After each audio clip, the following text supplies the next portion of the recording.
પ્રાંતિજની nursing કોલેજમાં પૈસાના પૂજારીનો આતંક ફી મામલે વિદ્યાર્થીનીનું ભવિષ્ય અંધકારમય।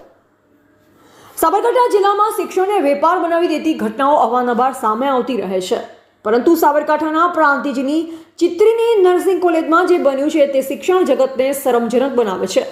માત્ર સામાન્ય ફી બાકી હોવાના કારણે તેજસ્વી વિદ્યાર્થીનીનું આખું વર્ષ બગાડી નાખવામાં આવ્યું। પૈસાના પૂજારી બનેલા કોલેજ સંચાલકોએ કાયદાને નેવે મૂકી માનવતા મરી પરવારી હોવાનો દાખલો બેસાડ્યો છે।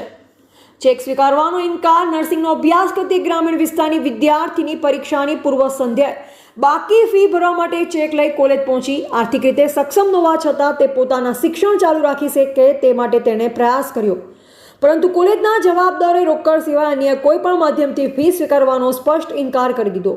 વિદ્યાર્થીની આજીજી કરી, વિનંતીઓ પણ કરી, પરંતુ કોલેજના પ્રિન્સિપાલ એક પણ વાત ન સાંભળી। તારે જ્યાં જવું હોય ત્યાં જા કહી તેમણે વિદ્યાર્થીનીને પરીક્ષામાં બેસવા દેવાથી અટકાવી। કાયદાનું ઉલ્લંઘન, વાલીઓ દ્વારા ઉચ્ચ કક્ષાએ ફરિયાદની તૈયારી।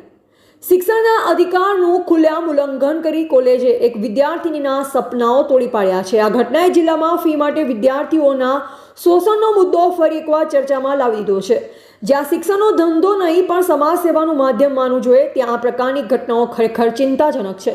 આ ગંભીર મામલે વિદ્યાર્થીનીના વાલીઓએ ન્યાય મેળવવા માટે ઉચ્ચ કક્ષાએ ફરિયાદ દાખલ કરવાની તૈયારીઓ હાથ ધરી છે।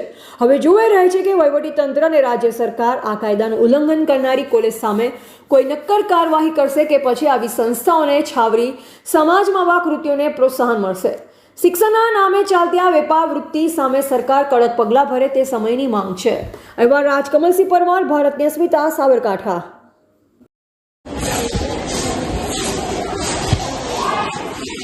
નહીં મળે એકદમ તો કપન કહે છે કે જે જગ્યાએ જવું હોય જે જગ્યાએ જાય એટલી ધમકીઓ આપીને અમારા સાહેબને બધાને ચેક આપવા તો તારા પપ્પાને જોવાનું, મને થોડી જોવાનું હોય।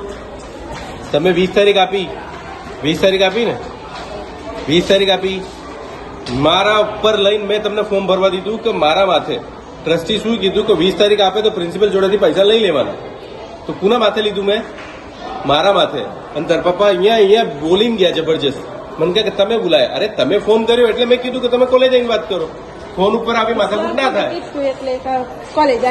બેટા જેટલાને આ જાણ કરીને ફલાણા નેતાને આ બધા નેતાઓને કહેવાનું કે 10,000 ભર દો તો એ લોકો ભર દે, 10 દિવસ પછી તમે પહેલા ના આપી દો ને। પણ આવી સગવડ કરવા વાળો કે એવા જે નેતાઓ તમે લઈને આવો છો એ નેતાઓને કહી દો। મેં તો એ દિવસે કીધું પેલા ભાઈને જ, તો આ ગોગાવાળાને લઈ મને કીધું કે તમે ભરી દો, સવારે મારે કોઈ માથાકૂટ જોઈએ નહીં, મારે પેપર ચાલુ થાય છે એટલે તને એક્ઝામ આપવા નહીં મળે બેટા।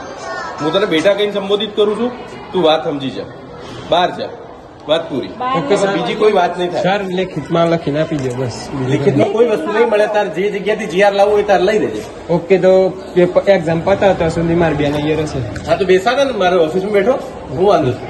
કઈ બી થાય હા, જે થાય મારું નામ લખીને કરવાનું, ફાઇનલ જે બી થાય મારું નામ લખીને કરજો। ઓકે, જા। એને કઈ બી થયું એક્ઝામ પતતા, બરાબર, તો જવાબદાર તમે પોતે। અરે યાર, હિન્દીમાં બોલું હવે, ગુજરાતીમાં નહીં સમજતો?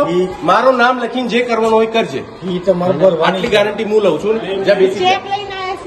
ચેક નહીં ચાલે, જા। પૈસા તમે આખું વર્ષ સુધી છો, તમે ટુકડે ભરાયો તો મેનેજમેન્ટ ઉપરથી ચેક ના